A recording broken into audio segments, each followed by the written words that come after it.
Everyone, आज मैं आपको सीटेट जुलाई 2023 के लिए 5 टिप्स देने वाली हूँ जो कि आपके एग्जाम के लिए बहुत हेल्पफुल रहने वाले हैं। अगर आप इन टिप्स को ध्यान में देंगे तो आप सीटेट जरूर क्वालिफाई कर पाएंगे। तो फर्स्ट टिप ये है कि आपको जो है सीटेट का सिलेबस पैटर्न मालूम होना चाहिए। आपको सिलेबस मालूम होना चाहिए अच्छे से और उसका पैटर्न क्या है मालूम होना चाहिए। और आपको जो है ये भी मालूम होना चाहिए कि 30 मार्क्स जो है हर सब्जेक्ट्स में से आते हैं।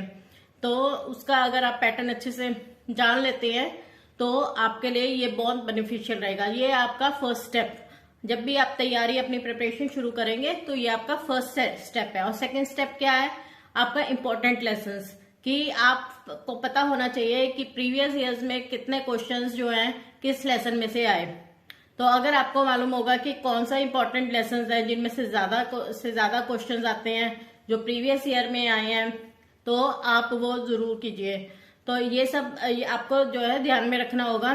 तो अगर आप इम्पोर्टेंट लेसन्स मार्क कर लेते हैं, वो अच्छे से प्रिपेयर करके जाते हैं, तो भी ये आपके लिए बेनिफिशियल है सीटेट क्वालिफाई करने के लिए। और स्पेशली उन लोगों के लिए जिनके पास टाइम कम है या जिन्होंने अभी प्लान किया है कि सीटेट का एग्जाम दे देते हैं, रिसेंटली जिन्होंने डिसाइड किया है, तो उनके लिए तो स्पेशली ये है कि उनको मालूम होना चाहिए कि इम्पोर्टेंट जो है लेसन्स उसमें से कौन कौन से हैं।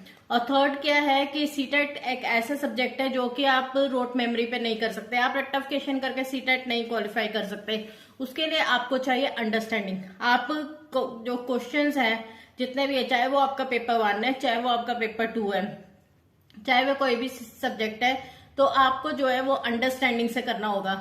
आप उसे रोट मेमोरी से नहीं कर सकते, आप कुछ भी रट्टा मार के घर से नहीं जा सकते, आप कॉम्प्रिहेंशन के रट्टे नहीं मार सकते।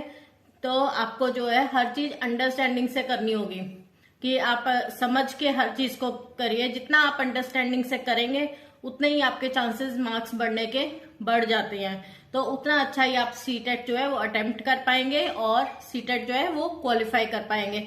और अच्छे से अच्छे मार्क्स लेकर मैं कहती हूँ कि आप क्वालिफाई करेंगे अगर आप अंडरस्टैंडिंग से करते हैं। और स्पेशली सीडीपी तो बिल्कुल अंडरस्टैंडिंग से कीजिए, तो तभी आप सीटेट जो है क्वालिफाई कर पाएंगे। और फोर्थ थिंग क्या है कि आप प्रीवियस ईयर्स के पेपर्स जरूर कीजिए।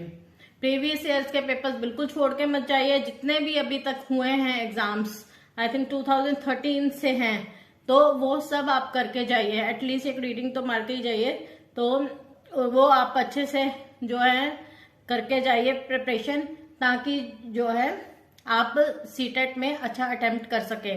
तो ये था हमारा फोर्थ टिप। और लास्ट टिप जो fifth and the last tip क्या है कि आप जो है जब आपकी को लगे आपकी थोड़ी सी प्रिपरेशन हो चुकी है तो आप मॉक टेस्ट जरूर दे दीजिए। क्योंकि हम जानते हैं कि अभी कुछ सालों से 2-3 साल से क्या है कि सीटेट का एग्जाम ऑनलाइन होने लग गया है। तो ऑनलाइन में क्या प्रॉब्लम आती है, आप तैयारी तो करके चले जाते हैं लेकिन जो है कंप्यूटर पर आपको परफॉर्म करने में जो है दिक्कत आती है और वो आप उतने टाइम में नहीं कर पाते। तो अगर एक तो आप प्रैक्टिस करके मॉक टेस्ट देके जाइए, उससे क्या है कि आपकी प्रैक्टिस बनेगी कि कितने टाइम में आपको कितना पेपर कैसे जल्दी जल्दी अटेम्प्ट करना है। क्योंकि नहीं तो आप को भी मालूम है कि 150 क्वेश्चंस आते हैं और 150 मिनट ही मिलते हैं। तो इतने टाइम पीरियड में पेपर अटेम्प्ट करना बहुत मुश्किल हो जाता है। अगर आपको प्रैक्टिस नहीं होगी तो आपके लिए बहुत डिफिकल्ट हो जाएगा। तो इसलिए online practice, online mock test जरूर दीजिए बीच बीच में। और जितने मार्क्स आप लेते हो मॉक टेस्ट में, उससे आपको ये जजमेंट हो जाएगी कि कितनी प्रिपरेशन आपकी हो चुकी है। तो उस हिसाब से तो आप बिल्कुल भी पीक की प्रिपरेशन ना कीजिए कि 90 मार्क्स की प्रिपरेशन करके चले गए। आप एटलीस्ट 100 मार्क्स की प्रिपरेशन कीजिए, क्योंकि थोड़े से नंबर आगे पीछे हो जाते हैं, ताकि पूरे आप पॉइंट पे ना रहें। तो ये थे मेरे 5 टिप्स। आई होप आपको पसंद आए और आप ये जरूर अपने जो है प्रिपरेशन करते हुए ध्यान में दीजिए। एंड आई एम श्योर कि आपका सीटेट जो है वो डेफिनेटली क्वालिफाई होगा। और मेरे चैनल को जो है वो सब्सक्राइब करना ना भूले और बेल आइकन को क्लिक करना ना भूले, ताकि आपको जो भी लेटेस्ट न्यूज है सीटेट से रिलेटेड मैं आपको देती रहूंगी। और क्योंकि मैं चाहती हूँ कि जितने भी स्टूडेंट्स हैं वो सीटेट जरूर क्वालिफाई करें और आगे गवर्नमेंट जॉब्स के लिए जरूर अप्लाई करें, केवीएस के लिए अप्लाई करें और अच्छे जो है उनको जॉब्स मिले। So please don't forget to subscribe my channel और बेल आइकन को क्लिक करना बिल्कुल ना भूलें।